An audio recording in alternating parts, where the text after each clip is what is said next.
কি গো ভাইপো, কালকে রাতে ওখানে কে কে মদ খেললো? আলাই তো মদ খাওয়া শিখছো। আর দুরা মদ টদ খাইনি, ওর গন্ধ শুকলেই আমার বমি পায়। আরে কও কও, কইব তাই কি হচ্ছে, কাকা ভাইপো বন্ধুর মতো।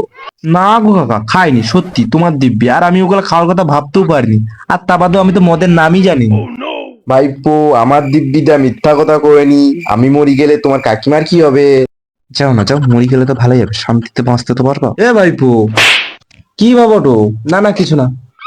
তা দোকানে গা তো ভালাই কটো, একটা লাক্সারি 750 মারো। তাহলে হবু আজকে। আরে তুমি আমাকে বন্ধুর মতনই ভাবো। এই বয়সে খাবো নি তা কোন বয়সে খাবো? বিপির একটা 750 নিয়েছি। এই কাকা মনে হয় ভালা। আর ঠিকই তো, এই বয়সে খাবা না কোন বয়সে খাবা? না গো কাকা, বিপিটা গন্ধ করে, আই 750 নিয়েছো। দেখছো কাকা, আমি তোমাকে কি করলি? তোমার টাকা সব খায়। भोला भाला था सीधा सादा था मैं तो ना